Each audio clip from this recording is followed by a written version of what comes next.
بسم الله الرحمن الرحيم. إخواني طلبة الفرقة الثانية كلية الطب جامعة الفيوم، بنستكمل مع بعض سلسلة المحاضرات العمل الخاصة بالكارديوفاسكولار مديول، ودي هتكون المحاضرة الأخيرة اللي هنتناول فيها موضوعين مهمين جدا في العملي. موضوع هنتكلم فيه عن الهارت ساوندز، الأصوات اللي بسمعها للقلب، والموضوع التاني اسمه جاجولار فينس بالس أو جاجولار فينس بريشر. دول الموضوعين اللي أنا هتناولهم في محاضرة النهاردة. بنبدأ مع بعض المحاضرة يا شباب بالحديث عن الهارت ساوندز. ايه الأصوات اللي أنا بسمعها على القلب؟ هنلاقي أثناء الكاردياك سايكل، وهناخد ملخص على طول للفيزيس الخاصة بالكاردياك سايكل عشان نبقى فاهمين الدنيا ماشية ازاي يا شباب. هنقول during the cardiac cycle بسمع صوتين فقط، الفيرست والسكند هارت ساوند، ده اللي بسمعهم بالسماعة في الظروف الطبيعية. بسمع بالاستيزوسكوب، السماعة لما بحطها على التشيست وول في أماكن، هنقول دلوقتي ايه هي هذه الأماكن. بسمع الفيرست هارت ساوند والسكند هارت ساوند. هل انا عندي بس الفيرست والسكند هارت ساوند اللي بيسمعوا على القلب؟ لا، في عندي اصوات تانية ولكن في الظروف الطبيعية ما بتسمعش. عندي الثيرد هارت ساوند والفورث هارت ساوند. الثيرد هارت ساوند ممكن اسمعه على طفل، على الاطفال، ممكن في التشيلدرن الاطفال الصغيرة ممكن اسمع عندهم الثيرد هارت ساوند. اما ممكن اسمع الثيرد هارت ساوند في ظروف مرضية كتيرة جدا بتصيب القلب، زي حالات الهارت فيلير اللي هو الفشل الخاص بالقلب. الفورس هارد ساوند بقى لا يمكن اسمعه في ظروف طبيعيه، يبقى الفورس هارد ساوند ده بسمعه فقط في حاجات مرضيه. تمام. يبقى انا عندي كام صوت بسمعهم على القلب؟ عندي كام صوت موجودين على القلب؟ اربعه: الفيرست والسكند هارد ساوند. نورمالي انا بسمع الاثنين دول عند كل الناس. تمام. طيب الثيرد هارد ساوند اقدر اسمعه عند شخص طبيعي، لو كان تشايلد طفل صغير ممكن اسمع عنده الثيرد هارد ساوند. الفورس هارد ساوند هقدر اسمعه عند شخص طبيعي؟ لا، يبقى الفورس هارد ساوند وجوده معناه ان في ديزيز، فيه مرض موجود عند هذا الشخص. طيب ايه الحاجات اللي انا بسمعها لما بحط السماعة؟ بسمع صوت اسمه لب وضب، شبيه لهذه الكلمة لب وضب. لب ده بيشكل الفيرست هارت ساوند. تمام. والضب ده بيشكل السكند هارت ساوند. بسمع لب، الصوت ده بسمعه at the onset of ventricular systole، في بداية السيستول. والضب بسمعه بعد نهاية السيستول وفي بداية الدايستول at the onset of ventricular diastole. تمام. طب الأصوات دي بسمعها ليه؟ ليه بسمع أصوات على القلب؟ تمام. بسمع هذه الأصوات نتيجة الفايبريشن اللي هو الاهتزاز الخاص بالقصبس. انتوا عارفين الفالفز دي ليها قصبس، لما يحصل لها فايبريشن تهتز بتعمل أصوات. هي دي أصوات القلب. يبقى أصوات القلب تنتج من اهتزاز القصبس، خاصة during closure of cusps. طبعا وانت فاتح الباب بتفتحه ما بتعملش صوت، لما بتقفله وتخبطه جامد بتقفله، القفل دايما هو اللي بيعمل صوت. يبقى قفل الفالفز او closure of valves بيعمل صوت. عشان كده الفيرست والسكند هارت ساوند اللي انا بسمعهم بيكونوا نتيجة sudden closure. لما بعمل sudden closure of atrioventricular valves اللي هو mitral والترايكاسبيد valves بيصدر عن ذلك الفيرست هارت ساوند. ولما اعمل sudden closure of semi-lunar valves اللي هي البالمونري والاورتيك valves بينتج عن ذلك السكند هارت ساوند. ملخص الكلام اللي قلناه بقى كده، يبقى انا بسمع كام صوت؟ بسمع في الظروف الطبيعية 2 هارت ساوندز. بسمع أربعة ولا اتنين؟ بسمع اتنين فقط في الظروف الطبيعية. ممكن لو طفل صغير أسمع تلاتة، الأول والتاني والثيرد. أما الفورس هارت ساوند لا يمكن إن أنا أسمعه في الظروف الطبيعية. وده سؤال ممكن أسأله لك: هل الفورس هارت ساوند نورمالي أقدر أسمعه عند أي حد؟ تقول لي لا. تمام. طب الثيرد هارت ساوند نورمالي أقدر أسمعه؟ عند التشيلدرن. تمام. وأيضا بسمع الثيرد هارت ساوند والفورس هارت ساوند في الأحوال المرضية للقلب، الناس اللي عندهم أمراض في القلب. نبدأ نتناول بقى الفيرست هارت ساوند. بس قبل ما اخد الفيرست هارت ساوند اذكركم بحاجة اسمها الكاردياك سايكل، موضوع من الموضوعات الهامة جدا اللي لازم نذاكرها بشكل كويس جدا، لانه موضوع مهم هيفيدنا واحنا محتاجين منه حاجات معينة.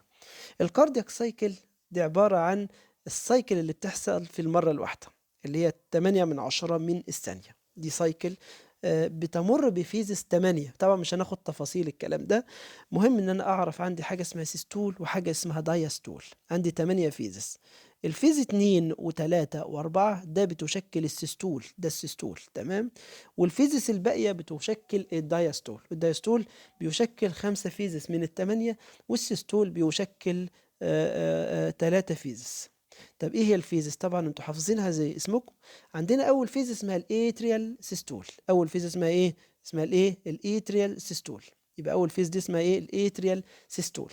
وهذه الفيز الاولى اللي يحصل فيها كونتراكشن اوف ايه؟ اوف اتريا، عشان تضخ اخر جزء في الدايستول توصله للفنتريكل. دي اخر جزء، اخر فيز في الدايستول. تمام. بتضخ اخر جزء موجود في الاتريا، اخر دم موجود في البوث اتريا، عشان ينزل للفنتريكل. وينتج عن ذلك صوت اسمه الفورس هارت ساوند، اللي هو نورمالي ما بيسمعش، بيسمع فقط في الاشخاص اللي عندهم ايه؟ عندهم مشكله في القلب. يبقى في الاتريال سيستول بسمع الفورس هارت ساوند. تمام. طيب ايه تاني؟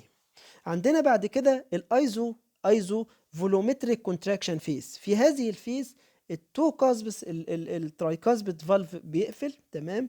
وايضا الميترال فالف بيقفل، وبيكون في نفس الوقت قافل البلمونري والاورتيك فالف. يبقى كده الفنتريكل يزيد فيه البريشر، يزيد لحد ما يتخطى البريشر الموجود في الاورطه والبلمونري ارتري. بعد ما يتخطاهم يفتح البلمونري فالف والاورتيك فالف، عشان ابدا الفيز اللي بعد كده الماكسيمم ايجيكشن فيز. بعد كده يحصل ريديوسد ايجيكشن، وينطلق الدم من الفنتريكلز للاورطه والبلمونري ارتري. في الفيز الخاصه اللي هي الايزو فولومتريك كونتراكشن فيز، في الفيز ده بيقفل الفيرست بيقفل الميترال والترايكاسبيد فالف، وينتج عن ذلك الفيرست هارت ساوند. والفيرست هارت ساوند تمام بيسمع في الايزوفولومتريك كونتراكشن فيز، وايضا بيسمع في الماكسيمم رابيد فيلينج فيز في تو فيزز. وده الصوت الوحيد اللي بيسمع في تو فيزز في الكاردياك سايكل، وعشان كده بيكون طويل شويه، فترته 15 من 100 من الثانيه. طب بعد كده نبدأ. خلص السيستول، ده السيستول اللي هو عبارة عن 3 فيزز. يبدأ الدايستول بالبروتو دايستوليك فيز والايزوفولومتريك ريلاكسيشن فيز. وفي هذه الفيز الايزوفولومتريك ريلاكسيشن فيز بيحصل sudden كلوجر للبالمونري والاورتيك فالفز، السيمي ليونار فالف، مما ينتج عنه السكند هارت ساوند. بعد كده يحصل ماكسيمم فيلينج فيز، والماكسيمم فيلينج وتدفق الدم ينتج عنه الثيرد هارت ساوند. يبقى انا من خلال الكاردياك سايكل لازم اكون عارف كل هارت ساوند موجود في انهي مكان من الكاردياك سايكل. الاتريال سيستول فيها الفورس هارت ساوند. الفيرست هارت ساوند موجود في الايزوفولومتريك كونتراكشن فيز اند رابيد ايجيكشن فيز. والسكند هارت ساوند موجود في الايزوفولومتريك ريلاكسيشن فيز. والثيرد هارت ساوند موجود في الماكسيمم فيلينج فيز. نرجع بقى نتناول الفيرست هارت ساوند. الفيرست هارت ساوند الصوت الاول اللي بسمعه على القلب والاقوى، اللي بسمعه في منطقه الايبكس. ايه سببه؟ ايه سبب الفيرست هارت ساوند؟ سببه هو السادن كلوجر اوف mitral and tricuspid valve. لما بيقفل الميترال فالف والترايكاسبيد بسرعه صادن فجأة، بينتج عن ذلك الفيرست هارت ساوند. مكان الفيرست هارت ساوند في السايكل ايه؟ في ستارت اوف فنتريكولار سيستول، في بداية الفنتريكولار سيستول، اللي هي في اول فيز في الفنتريكولار سيستول، اللي هي ايزو فوليمتريك كونتراكشن فيز، ويمتد للماكسيمم ايجيكشن فيز. طب بسمعه فين؟ بسمعه على الايبكس اوف ذا هارت. افضل مكان بسمع فيه الفيرست هارت ساوند ايبكس اوف ذا هارت، اللي موجوده في الفيفث انتركوستال سبيس في الميد كلافيكولار لاين. طيب السكند هارت ساوند. السكند هارت ساوند ايه سببه؟ سببه الفايبريشن اوف كاسبس. انهي كاسب؟ sudden closure of pulmonary and aortic valve. sudden closure of aortic and pulmonary valves. لما يقفل الاورتيك والبلمونري فالف ينتج عن ذلك سماع السكند هارت ساوند. وده بيحصل امتى؟ بيحصل بعد ما السيستول يخلص at the end او after the end of the systole، او in the early ventricular diastole في الايزو فوليمتريك ريلاكسيشن فيز. تمام. طب بافضل مكان بسمع فيه السكند هارت ساوند بسمعه على البيز اوف ذا هارت، فوق بقى في السكند انتركوستال سبيس، ناحيه الليفت او ناحيه الرايت. ناحيه الليفت تمام بيكون البالمونري اريا، وناحيه الرايت بيكون الاورتيك اريا، زي ما هناخد بعد شويه. ده افضل مكان بسمع فيه السكند هارت ساوند. ودي مقارنه ما بين الفيرست هارت ساوند والسكند هارت ساوند. لازم نعرف كل حاجة. الفيرست هارت ساوند سببه ايه؟ sudden closure of atrioventricular valve. لما بيقفل الميترال والترايكاسبيد فالف ينتج عنه الفيرست هارت ساوند. طب بيحصل امتى بقى ده؟ بيحصل في ستارت اوف سيستول، في بداية السيستول. تمام. طيب احسن مكان بسمع فيه الفيرست هارت ساوند الايبكس اوف ذا هارت، ده احسن مكان، ده الميترال اريا. ومكان تاني اللور اند اوف ستيرنم، زي ما هناخد بعد شويه، اسمها الترايكاسبيد اريا، في اللور اند اخر الستيرنم. في الاثنين بيكونوا في الفيست انتركوستال سبيس. باراستيرنال ده بيكون اللي هو الترايكاسبيد اريا، والميترال اريا بتكون في الميد كلافيكولار فيفث انتركوستال سبيس. الحاجات اللي بتميز الفيرست هارت ساوند بحرف ال ان الفيرست هارت ساوند بيكون ايه؟ بيكون لونج. اول حاجه لونج. تمام. بيكون لونج لانه موجود في ايه؟ الوحيد اللي موجود في تو فيزز، في الايزوفولومتريك كونتراكشن فيز والرابيد ايجكشن فيز. وبيكون الفتره الخاصه بالفيرست هارت ساوند 15 من 100 من الثانيه. وبيكون ايه تاني؟ بيكون لو بيتش. لو بيتش يعني ايه؟ التون بتاعه البيتش بتاعه قليل، هرتز بتاعتها 30 هرتز، لو بيتش. وبيكون صوت اسمه لاب، يبقى 3 بحرف ال بيكون لونج ولو بيتش ولاب. اما السكند هارت ساوند في حاجات كلها تكون بحرف الاس. موجود فين؟ بسببه ايه؟ سبب السكند هارت ساوند سادن كلوجر اوف سيمي ليونار فالفز، لما يقفل السيمي ليونار فالفز بشكل فجائي، اللي هم البالمونري والاورتيك فالف. طيب موجود في أي مكان في الكاردياك سايكل؟ موجود في at the end of systole أو beginning of the diastole في الايزوفولومتريك كونتراكشن فيز. طيب احسن مكان بسمع فيه السكند هارت ساوند هو السكند انتركوستال سبيس. الفيرست هارت ساوند كان في الفيفث انتركوستال سبيس. تمام. في منطقتين، منطقه ناحيه الرايت ومنطقه ناحيه الليفت بالنسبه للسكند هارت ساوند. السكند هارت ساوند بيمتاز بانه شورت يعني قصير، لانه هي عباره عن فيز واحده، الايزوفولومتريك ريلاكسيشن فيز، والديوريشن بتاعته بتكون 12 من 100 من الثانيه. احنا قلنا الفيرست هارت ساوند هو لو بيتش، اما السكند هارت ساوند هاي بيتش. تمام. هرتز حوالي 50 هرتز، وبيكون الصوت زي كلمه ضب. هناخد في الاخر مقارنه ما بين الفيرست والسكند هارت ساوند بشكل مفصل. بعد كده نتكلم بقى عن الثيرد هارت ساوند والفورث هارت ساوند. قلنا ان الاصوات دي نورمالي ما بسمعهاش في الشخص الطبيعي.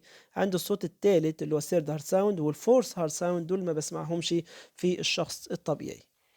rapid flow of blood from atria into ventricle بيؤدي إلى هذه الأصوات. الثيرد هارت ساوند بسمعه في الايرلي دايستول. تمام. في فترة الماكسيمم فيلينج، لما بعمل ماكسيمم فيلينج للفنتريكل والرابid flow of the blood from atria to ventricles، ومرور الدم بسرعة من الاتريا للفنتريكل في الماكسيمم فيلينج فيز، ده بيؤدي إلى الثيرد هارت ساوند، اللي هو نورمالي ما بسمعوش في الشخص الطبيعي، بسمعه في التشيلدرن، ولكن ممكن اسمعه في الادلت في الحالات المرضيه، في حالات الهارت ديزيز، لما يكون واحد عنده مشكله ومرض في القلب. طب الفورث هارت ساوند بسمعه فين؟ بس بنسميه اتريال جالوب، مرتبط بالهارت فيلير، بهبوط في القلب ومشاكل في القلب. الفورث هارت ساوند بسمعه في السايكل في الاتريال سيستول، في منطقه الاتريال سيستول. تمام. وده بيكون في منطقة الليد دايستول. يبقى في الايرلي دايستول بسمع الثيرد هارت ساوند، وفي الليد دايستول بسمع الفورث هارت ساوند. تمام. هل هذا الصوت بسمعه في الأشخاص الطبيعيين؟ لا، نوت اوديبل. النورمال ادلت فقط بسمعه في الديزيزز، في لما يكون في هارت ديزيز.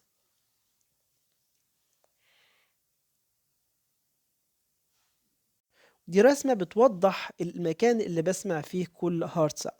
هلاقي في الاتريال سيستول اللي هي الفيز 1 بسمع الفورث هارت ساوند. تمام. والفيرست هارت ساوند بسمعه في الايزو فولومتريك كونتراكشن فيز، والفيز اللي بعدها اللي هو الماكسيمم ايجكشن فيز.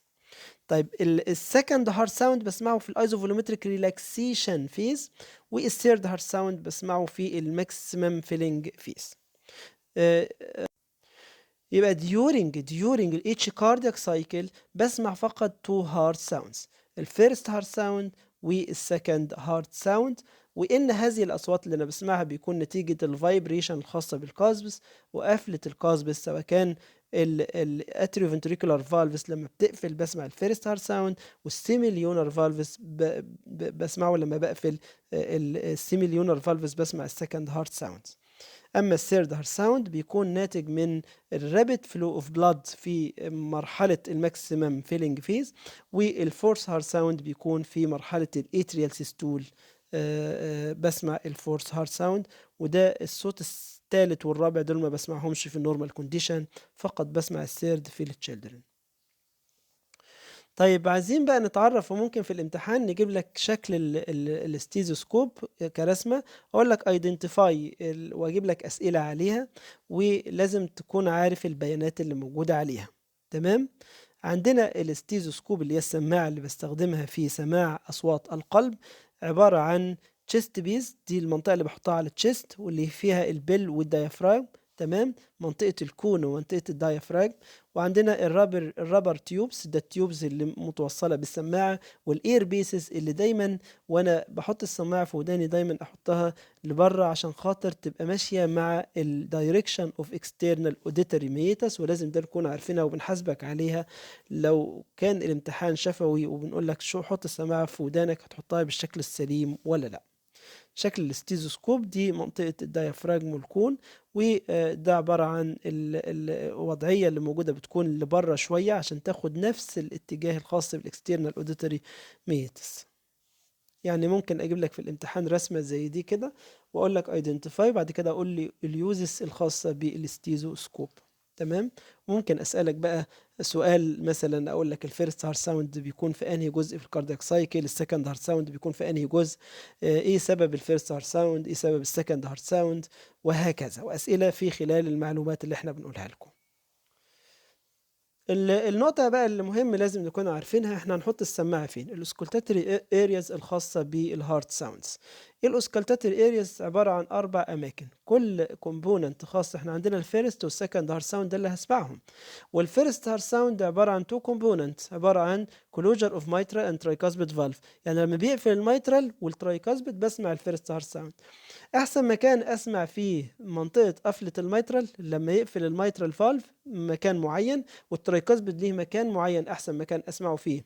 طيب السكند هارت ساوند عبارة عن قفلة الايه، لما يقفل الاورتيك والبالمونري فالف. الاورتيك اريا دي اللي بسمع فيها مكان السيميليونر اورتيك فالف لما بيقفل، والبالمونري اريا دي لما بيقفل البالمونري فالفز. طيب الاماكن بقى بتاعتها، دي الأماكن الخاصة بالأماكن اللي بحط فيها السماعة عشان أسمع الهارت ساوندز. لو أنا عايز أسمع الفيرست هارت ساوند بحط السماعة في منطقة الإيبكس، في المنطقة دي اللي هي موجودة فين؟ موجودة في الفيفث انتركوستال سبيس، تمام، في الميد كلافيكولار لاين. تمام. بحط السماعة فين؟ في الفيفث انتركوستال سبيس في الميد كلافيكولار لاين، دي أول مكان بحط فيه السماعة. طيب عايز اسمع الفيرست هارت ساوند، بس عايز اسمع ايه بقى؟ عايز اسمع الترايكاسبيد كومبوننت، قفلة الترايكاسبيد احطه فين؟ في نهاية الاستيرنم في الفيفث انتركوستال سبيس، تمام، باراستيرنال بجوار الاستيرنم، تمام، بجوار اند اوف استيرنم. دي المنطقة اللي هي ترايكاسبيد اريا، يبقى المنطقة دي اسمها المايترال اريا، والاتنين مع بعض بيشكلوا الفيرست هارت ساوند. طب عايز اسمع يا شباب السكند هارت ساوند، احط السماعه فين؟ بحطها فوق بقى في البيز اوف ذا هارت، بحطها في السكند انتركوستال سبيس، يا اما ناحيه الليفت يا اما ناحيه الرايت. لما بحط في السكند انتركوستال سبيس في اتجاه الليفت بسمع البالمونري اريا دي، بسمع قفله البالمونري فالفز. ولما بحط السماعه في منطقه السكند انتركوستال سبيس في ناحيه الرايت، ده بسمع الاورتيك اريا. يبقى عندي كام اريا يا شباب بحط السماعه فيها؟ بحط السماعه في 4 اماكن، احطها في الميترال اريا، في الفيفث انتركوستال سبيس في الميد كلافيكولار لاين، في الفيفث انتركوستال سبيس في الميد كلافيكولار لاين، او احطها ده ماترال اريا، احطها في الفيفث انتركوستال سبيس بارا ستيرنال، او ادز بجوار اند اوف ذا ستيرنم، ودي الترايكاسبيد اريا. او بحط السماعه في السكند انتركوستال سبيس تو ذا رايت، ودي البلمونري تو ذا رايت يبقى بتكلم عن الاورتيك اريا، تمام، وتو ذا ليفت يبقى بتكلم عن البلمونري اريا. لازم نكون حافظين الكلام ده، لان ممكن في الامتحان اجيب لك رسمه واسيب لك هذه الارياز وانت تعنون كل اريا. الاريا دي مثلا هي الميترال اريا، الاريا دي هي الترايكاسبيد اريا، ودي البلمونري اريا، ودي الاورتيك اريا. طب واحد يقول لي دلوقتي انا هعرف ازاي احدد السكند انتركوستال سبيس كلينيكالي؟ ازاي انا كلينيكالي اقدر احدد السكند انتركوستال سبيس؟ عن طريق حاجه اسمها انجل اوف لويس، وانجل اوف لويس دي بنحسها وانت نازل بايدك في منطقه الاسترنم والجنكشن ما بين المانيبريوم ستيرناي اند بادي اوف ستيرنم، اللي هو منطقه الجنكشن دي يا شباب. هنمسح كده الاول عشان نوريها لكم. مانيبريم سترناي دي منطقة المانيبريم سترناي والبادي اوف ستيرنم، تمام. المنطقة الجنكشن ما بينهم اللي هي المنطقة دي، المنطقة اللي ما بينهم دي منطقة الايه الجنكشن ما بين المانيبريم سترناي والبادي اوف ستيرنم. طيب هذه المنطقة بتواجه على طول السكند انتركوستال ريب، يبقى بنزل بصبعي كده على المنطقة الاقي ايه منطقة عالية سنة في هذه المنطقة وانا نازل عند الشخص، يبقى اعرف ان دي انجل اوف لويس، يبقى قصادها على طول ده السكند ريب، انزل تحتيه على طول يبقى ده السكند انتركوستال سبيس، تمام. بعد كده الاقي الثيرد ريب، يبقى الثيرد انتركوستال سبيس، بعد كده الفورث ريب، الفورث انتركوستال سبيس، ثم الفيفث ريب والفيفث انتركوستال سبيس. يبقى دي الطريقه كلينيكالي ازاي بقدر احدد انا في انهي سبيس وانا بحط السماعه. هحطها في السكند انتركوستال سبيس ازاي؟ بحسس على الاسترنم، وفي منطقه الجانكشن ما بين المانيبريم سترناي والبادي اوف ستيرنم انجل اوف لويس، قصادها على طول يبقى السكند انتركوستال سبيس، انزل بيها يبقى السكند ريب، يبقى تحتيه السكند انتركوستال سبيس. البروسيدور اللي بنستخدمها عشان احدد الفيرست هارت ساوند، دلوقتي انا حددته وحطيت السماعه، وابقى عارف لما احط السماعه في الميترال اريا بسمع الميترال كومبوننت اوف ذا فيرست هارت ساوند، ولما احط السماعه في ترايكاسبيد اريا بسمع الترايكاسبيد كومبوننت اوف ذا فيرست هارت ساوند. والفيرست هارت ساوند ده متكون من الكلوجر الخاص بالميترال فالف والترايكاسبيد فالف، يعني عباره عن تو كومبوننت بسمعهم كصوت واحد عالي لان الاثنين بيكونوا في نفس الوقت. وبحط السماعه في منطقه السكند في السكند انتركوستال سبيس ناحيه الليفت، يبقى كده بسمع البلمونري اريا، وناحيه الرايت بسمع الاورتيك اريا، وبكده سمعت التو كومبوننت الخاصين بالسكند هارت ساوند. نجيب رسمه زي كده يا شباب، هنلاقي المنطقه دي كده انا بنزل كده ده منطقه الايه الجانكشن انجل اوف لويس، وتحتها السكند انتركوستال سبيس ناحيه الليفت وناحيه الرايت. ناحيه الليفت بيكون البالمونري اريا، وناحيه الرايت بيكون الاورتيك اريا. لما بنزل من الكلافيكال كده الميد كلافيكولار لاين وبنزل بالفيفث انتركوستال سبيس يبقى دي الميترال اريا. في الفيفث انتركوستال سبيس بس بار ستيرنال بجوار الاسترنم دي الترايكاسبيد اريا. ازاي بقى انا كلينيكالي حاطط السماعه وبسمع الاصوات واعمل تايمنج للفيرست هارت ساوند؟ وانا حاطط السماعه على القلب العيان بحط ايدي على الكاروتيد ارتري وبسمع وبشوف بحس البلس الخاص بالكاروتيد ارتري. وقت ما انا بحس البلس ده وقت السيستول، ده متوقع ان انا اسمع في اوله في الفيرست بارت اوف ذا سيستول بسمع اللي فيرست هارت ساوند، والسكند بارت وفي نهايه السيستول وبدايه الدايستول بسمع، يعني بعد النبضه بشويه بسمع السكند هارت ساوند. دي الطريقة اللي بعمل بيها تايمنج للهارت ساوند. مهم جدا نكون عارفين ان الهارت ساوند، تمام، مش بحط السماعه في المنطقه اللي فيها الفالف، لا بحط السماعه اللي هي كورسبوندنج للصوت بيروح ليها قفله الفالفز. يعني ايه؟ يعني لازم نكون عارفين ان الصوت ان الفالف مش موجود في المنطقه اللي بحط فيها السماعه، لا. not the corresponding valves of the heart don't lie under these areas، مش موجود الفالف تحت هذه الارياز، ده الصوت اللي صادر عن قفله الفالف هو اللي بيكون مسموع احسن في هذه الارياز. سؤال بقى مهم وبيتكرر في امتحانات العملي، ايه هي استخدامات الميديكال ستيزوسكوب؟ وكنا خدناها في شرحنا للارتيريال بلاد بريشر. قلنا ان الستيزوسكوب بستخدمه في الميجرمنت اوف ذا ارتيريال بلاد بريشر، وده اول استخدام ليه، وبستخدمه في الاوسكالتاتري ميثود. انتوا عارفين الارتيريال بلاد بريشر لما بقيسه بطريقتين مع بعض متكاملتين، الاثنين مع بعض لازم ببدا ببلباتوري واكمل باوسكالتاتري ميثود. الاوسكالتاتري ميثود بستخدم فيها السماعه اللي هي الستيزوسكوب. تاني حاجة بستخدم فيها السماعة هي سماع الهارت ساوندز، الفيرست والسكند هارت ساوند، تمام، في الادلت، او الثيرد والفورث هارت ساوند في الناس اللي هي الديزيزد. ايضا بحط السماعه على التشيست عشان اشوف دخول الهواء جوه التشيست وول او جوه اللنج وخروجه، وهل في ويزس وفي صوت غريب على الصدر ولا لا، تشيست ساوندز.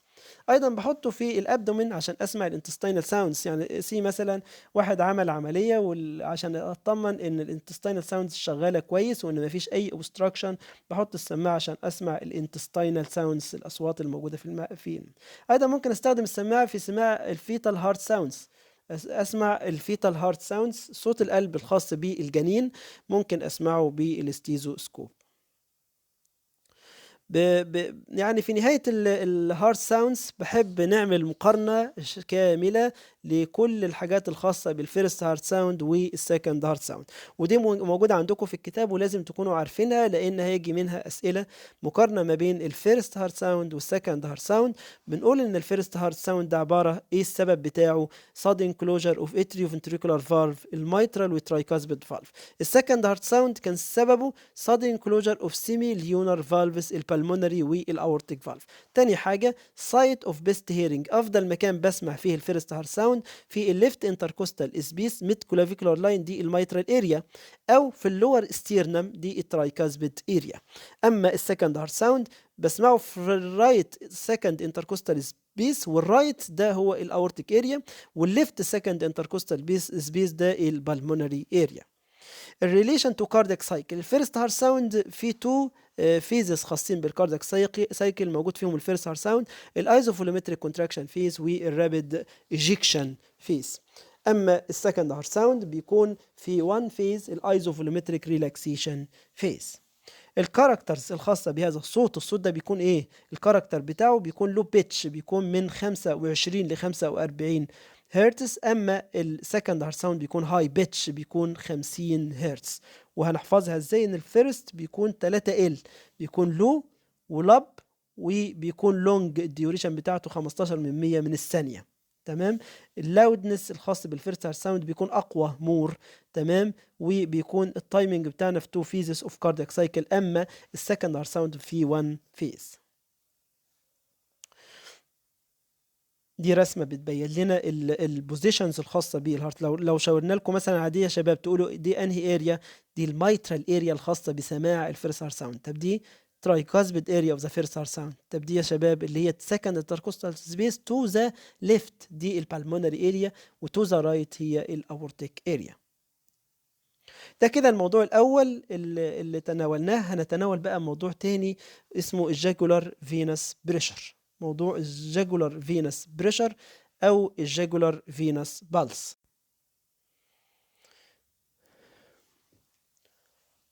في حاجة اسمها internal jugular vein.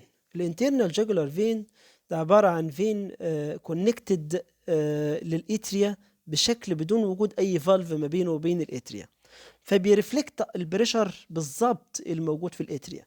يبقى البريشر الموجود في الانترنال جاكولار فين هو نفسه البريشر الموجود في الرايت اتريوم، تمام، اللي هو بيكون اراوند زيرو تقريبا، اللي بنسميه سنترال فينس بريشر او السنترال فينس بريشر، لان الاتريوم ده بيستقبل الدم اللي موجود من كل الفينس الموجوده في جسمي، بيستقبل هذا الدم عشان ينزل في الرايت اتريا، تمام. وهذا بيكون البريشر الموجود في الاتريا اراوند زيرو، بيكون زيرو ممكن يصل ل 2 ملي ميركوري. هذا البريشر بنسميه سنترال فينس بريشر، وهو مهم جدا كلينيكالي، الاطباء وليه كلينيكال سيجنيفيكانس مهمه، لان السنترال فينس بريشر بيقل في حالات مرضيه وبيزيد في حالات مرضيه زي ما احنا هنتناول بعد شويه.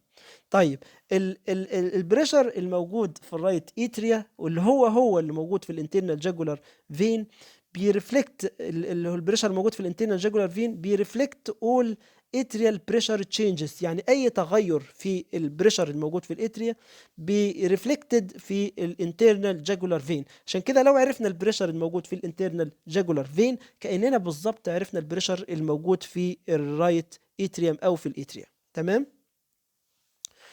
دي رسمة بتوضح لنا الكونكشن الموجود بالرايت اتريوم والانترنال جاجولار فين. دي رسمة بتوضح هذا الكونكشن. تمام. دي كده بنتكلم عن منطقة الرايت اتريوم. المنطقة دي منطقة الرايت اتريوم كونكتد بالظبط بمنطقة، هنغير اللون عشان تبقى الدنيا واضحة. المنطقة دي كده دي الرايت اتريوم كونكتد بالانترنال جاجولار فين. الانترنال جاجولار فين البريشر مفيش فالف ما بين الاثنين، فنفس البريشر الموجود في الرايت اتريوم نفس البريشر الموجود في الانترنال جاجولار فين. تمام. طبعا البريشر ممكن يزيد شوية عن الزيرو وممكن يقل في فيزيس هناخدها بعد شوية. يعني لو خدنا الكاردياك سايكل وقلنا مثلا الاتريا دلوقتي في اتريال سيستول، اتريال سيستول يبقى الاتريا ايه؟ الاتريا هينقبض. تمام. ولما ينقبض الاتريا البريشر الموجود فيه بيزيد ويعمل حاجه اسمها الاي ويف. تمام. البريشر يزيد، بعد كده يحصل اتريال دايستول، يبقى البريشر يزيد وبعد كده يقل في الاتريال دايستول. تمام. بعد كده يا شباب يبقى في الاول الاتريا حصل له سيستول يعني انقبض، فالبريشر الموجود في الاتريا بيزيد، يبقى البريشر ايه؟ هيزيد يعمل يعمل ايه ويف. تمام. طيب بعد كده البريشر حصل له دايستول ينزل لتحت شويه يعمل حاجه اسمها اكس ويف، ينزل لتحت لما يحصل دايستول. تمام. طب بعد كده يا شباب ايه اللي يحصل دلوقتي؟ خلاص فضيت الدم كله في الفنتريكل اللي هو في الفنتريكل، فاصبح الفنتريكل مليء بالدم وهيبدا الفنتريكل يحصل الفيز الخاصه اللي هي ايزومتريك كونتراكشن فيز، فالقصب بتاع الفنتريكل يرفع لفوق. لما يرفع القصب لفوق يزود الضغط لفوق في الاتريا، فيزود البريشر في الاتريا تاني، يبقى يحصل بالجنج للقصب، يبقى هيحصل ايه؟ سيويف اللي هي القصب لما بتزيد. بعد كده يبدأ الدم الموجود في الفنتريكل يروح يطلع بره في الرابid ايجيكشن وبعد كده في ايجيكشن فيزز، ويطلع الدم عشان يعمل الفيز اللي هي لتحت شوية اللي هي اكس داش. تمام. بعد كده نبدأ تاني يزيد يحصل الفينس ريتيرن والدم يرجع تاني للإتريا، فالبريشر في الإتريا يزيد مرة تانية نسميها في ويف. طبعا نشرح كل الكلام ده بالتفصيل، بس أنا حبيت بس أوضح لكم بسهولة نبقى عارفين الويفز المختلفة الموجودة. الويفز المختلفة في الجاجولار فينس بريشر بترفلكت البريشر الموجود في الإتريا، لما بيزيد بتبقى الويف بوزيتيف ابورد بوزيشن، ولما بتقل بتبقى الويف نيجاتيف. طب بتزيد امتى؟ نعيد تاني ونقول بنبدأ بالاتريال سيستول. الاتريال سيستول يعني السيستول يعني الاتريا يحصل له كونتراكشن، لما يحصل كونتراكشن الاتريا يحصل له ايه؟ يعمل الاي ويف، يبقى الاي ويف ده عباره عن كونتراكشن اوف اتريا. طب بعد كده هيحصل اتريال ريلاكسيشن ينزل لتحت شويه يعمل حاجه اسمها اكس ويف. تمام. اكس ويف. بعد كده الدم دلوقتي موجود في الفنتريكل. تمام. طب لما يكون موجود في الفنتريكل اول فيز في الدايستول، اول فيز في السيستول بتكون ايزوفولومتريك كونتراكشن فيز. الايزوفولومتريك كونتراكشن فيز القصب اللي هو الترايكاسبيد فالف بيحاول يطلع لفوق سنه، فلما يحاول يطلع لفوق سنه يحصل له بالجنج فيكريت بوزيتيف بريشر في الاتريا فيعمل السي ويف. يعمل ايه؟ السي ويف. طب بعد كده نكمل بقى السيستول نبدأ بقى ايه؟ نفضي الفنتريكل. لما نبدأ نفضي الفنتريكل الفالف هينزل لتحت والبريشر هيقل في الاتريا فيعمل حاجة اسمها ايه الاكس ويف، اكس داش ويف. بعد كده هيحصل ان الاتريا هيستقبل الدم من جسمي، يحصل الفينس ريتيرن فيحصل بوزيتيف ويف فينس ريتيرن. تمام. والفينس ريتيرن ده بيعمل البوزيتيف ويف. دي الويفز المختلفة اللي هي الجاجولار فينس بريشر ويفز. طب نبدأ ناخدها بالتفصيل شوية. دي شكل الويفز المختلفة. دي شكل الويفز المختلفة اللي بتشكل الجاجولار فينس بالس أو الجاجولار فينس بريشر. أول ويف اللي هي الإي ويف اللي بتشكل إيه بقى؟ الإي ويف دي عبارة عن إيه يا شباب؟ إيه اللي حصل في الإي ويف؟ اللي حصل حاجة اسمها الاتريال سيستول. الاتريا انقبض، لما ينقبض الاتريا يحصل ايه؟ يزيد البريشر فيبقى بوزيتيف ويف. طب بعد كده حصل اتريال دايستول، نلاقي الاكس ويف، اكس ويف. طب بعد كده بدأنا في مرحلة الايزومتريك كونتراكشن فيز، ودي فيها القصب اللي هو الترايكاسبيد فالف يحصل له بالجنج، قصب بالجنج يعمل السويف بوزيتيف بريشر صغير كده وبعد كده يروح نازل. طيب بعد كده لما حصل يبدأ بقى السيستول يشتغل، يعني ماكسيمم ايجيكشن وريديوست ايجيكشن. في هذه المرحلة الفنتريكل بيفضي الدم فيسحب الاتريال تحت فيقلل البريشر فيه فيعمل الاكس داش ويف، تمام، ودي نيجاتيف ويف. بعد كده الاتريا بقى هيستقبل الدم من كل انحاء الجسم، يحصل الفينس ريتيرن والدم يدخل الاتريا، ولما يدخل الاتريا يزود البريشر فيه فيعمل الفي ويف.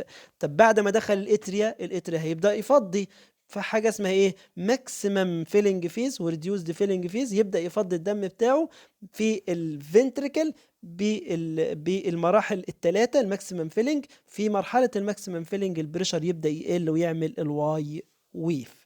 يبقى الويفز عندنا ايه؟ عندنا ويفز بوزيتيف وويفز نيجاتيف.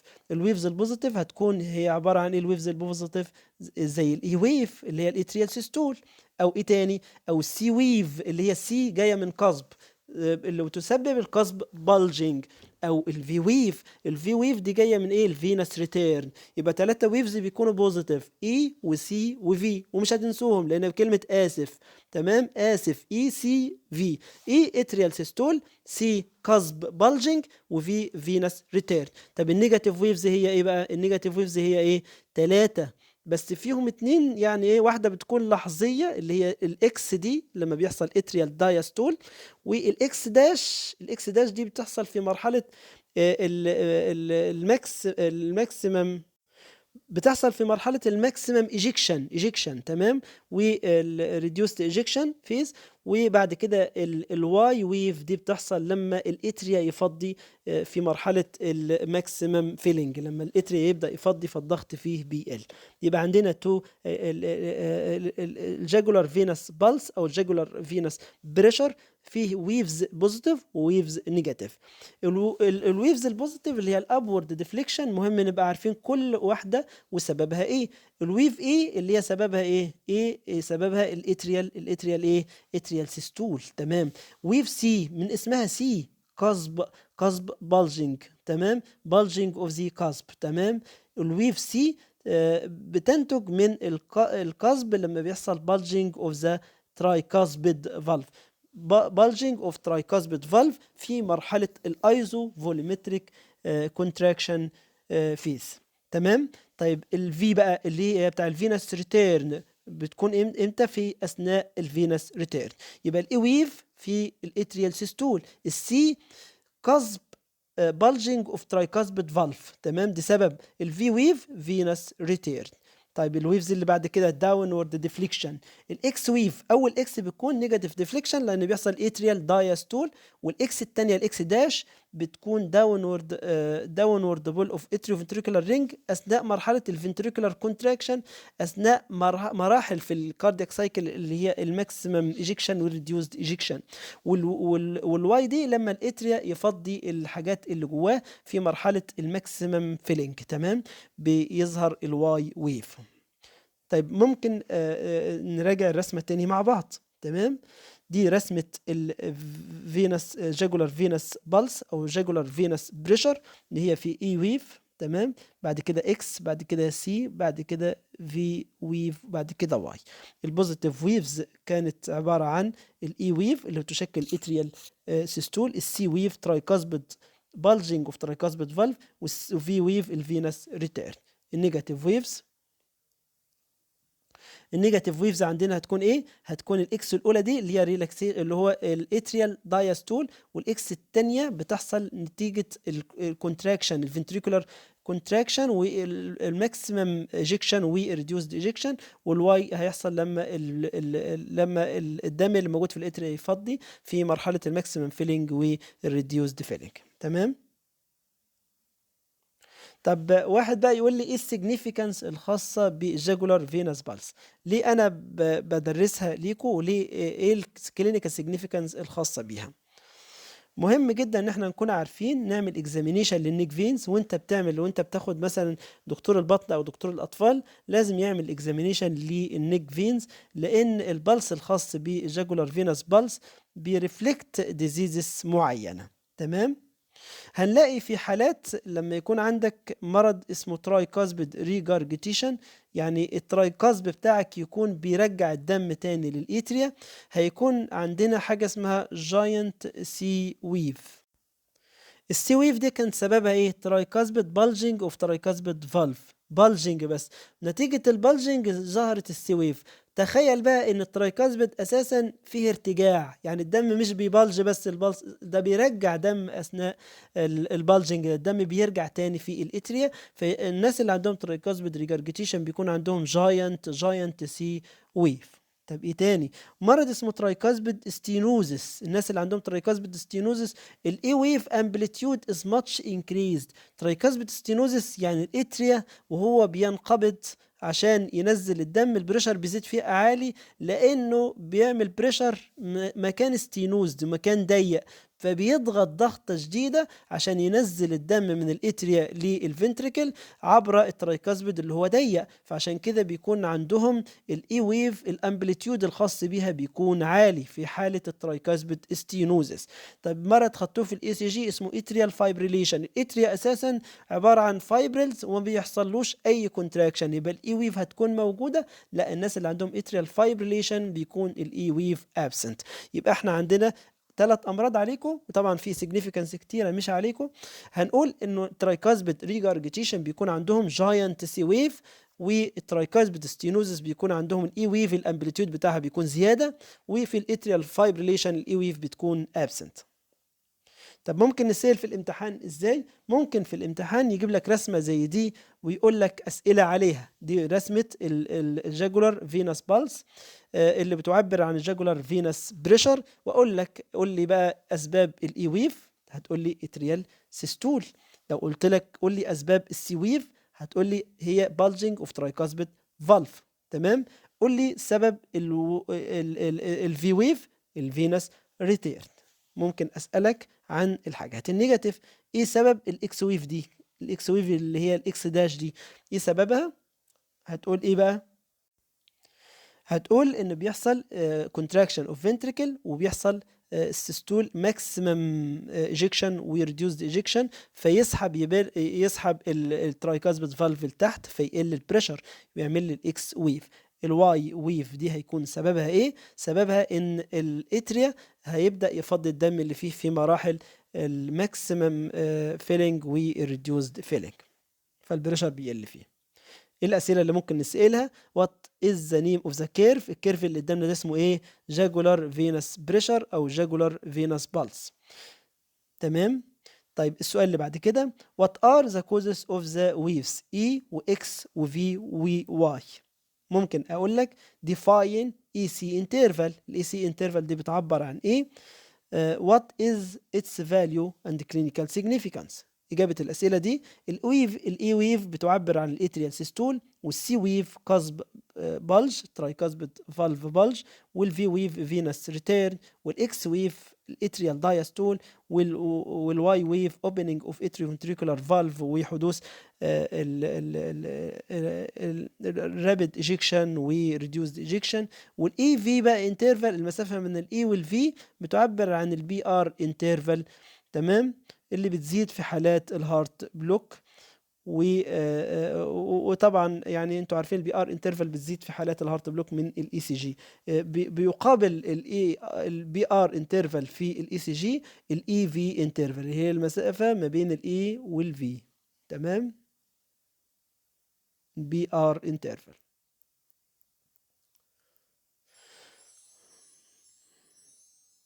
بكده نكون انتهينا من المحاضرة الأخيرة في عملي الكارديوفاسكولار ميديول.